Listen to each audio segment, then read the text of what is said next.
lagi dengan gua Muhammad Ridho Darmawansa di program CCV. Apa itu CCV?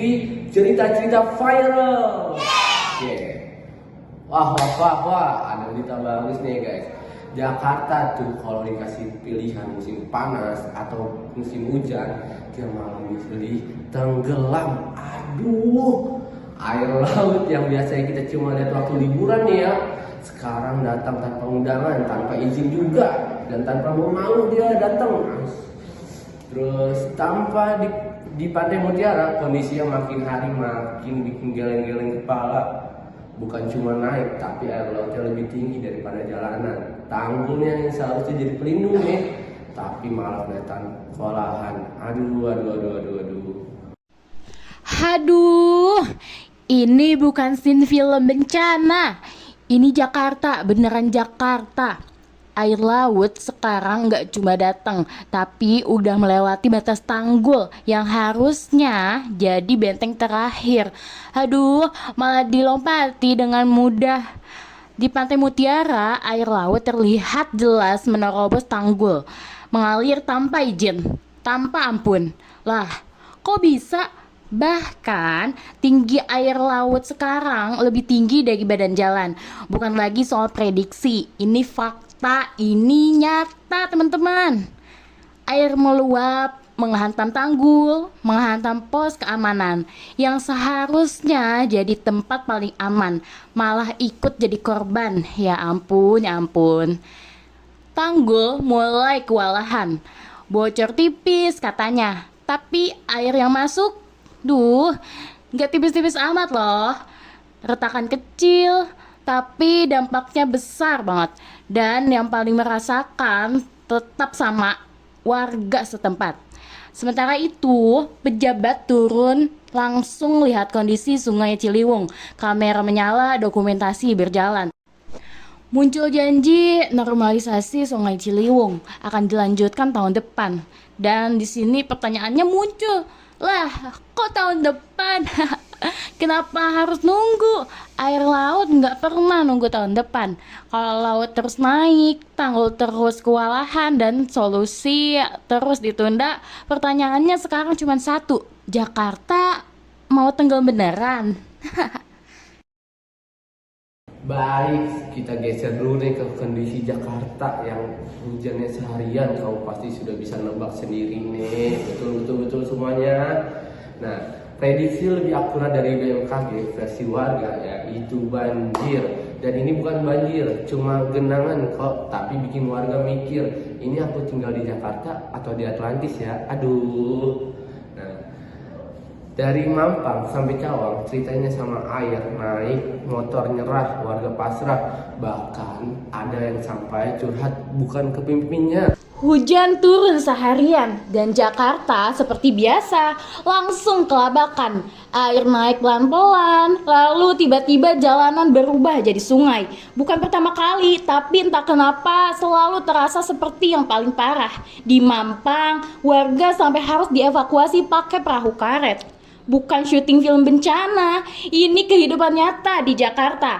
Rumah terendam, motor gak bisa dipakai, dan harapan ikut mengapung. Aduh, di Cawang nih, motor-motor mogok berjejer. Baru keluar rumah, tapi udah harus dorong motor. Padahal mau kerja, malah dikasih olahraga gratis. Lucunya teman-teman, warga Jakarta yang kebanjiran malah curhat ke Kang Deddy, bukan ke pemimpin sendiri, tapi ke sosok dari daerah lain. Lo kok bisa ya? Mungkin karena keluhan di sini terlalu sering masuk angin. Tapi yang terlihat sekarang apa? Yang cepat itu airnya kali ya. Bukan cuma hujan, di Pantai Mutiara air laut bahkan lebih tinggi dari jalanan. Warga mulai takut, jangan-jangan tanggul jebol nih. Karena kalau itu terjadi, dampaknya bukan main-main. Dulu Ahok pernah memperingatkan, kalau tanggul Pantai Mutiara jebol, banjir bisa sampai Monas loh. Bukan menakut-nakuti, tapi memperingatkan. Dan saat ditanya tanggapan Pramono seperti apa, mudah-mudahan Pak Ahok salah. Mudah-mudahan, tapi air gak kenal harapan. Belum selesai sampai di situ, Bekasi malah mengalami hujan debu. Jakarta kebanjiran.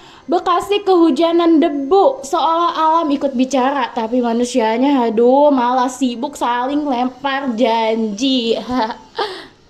Dua, tiga. Ya, beginilah nasib Jakarta, selalu banjir. Tapi ngomong-ngomong soal naik, bukan cuma air yang berubah belakangan ini, transportasi kita juga ikut berubah ya Allah.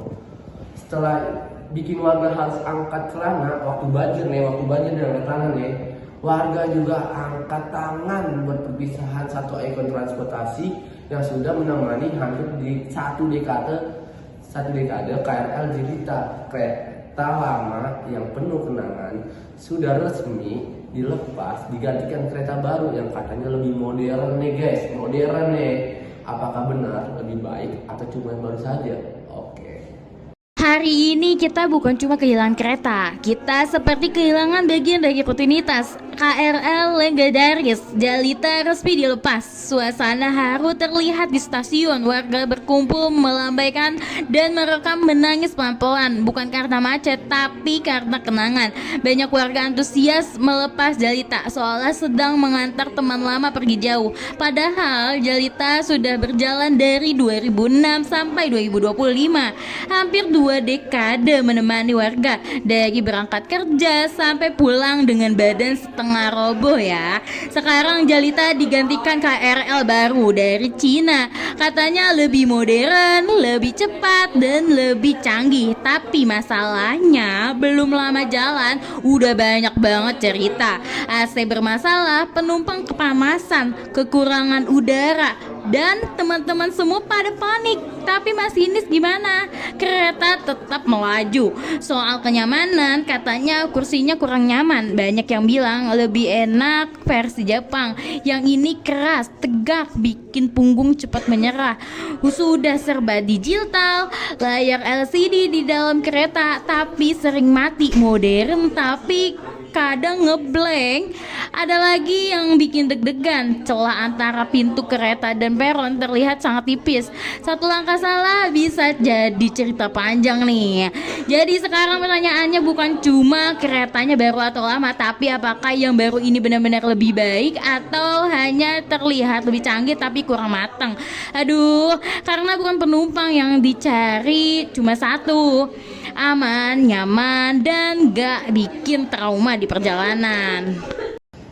Nah, pemirsa, kita sudah saksikan nih dari segmen 1 sampai segmen 3 yang tadi kita sebutkan nih. Nah, itu air laut naik, hujan turun, kereta ganti, tapi satu yang gak berubah, kita tetap harus berjuang setiap hari dan waras, bro. Dan kita harus semangat bekerja walaupun ada rintangan segala macam. Dan gue Muhammad Ridho Darmawansyah cabut dulu ya guys. Jangan lupa nonton CTV di program selanjutnya.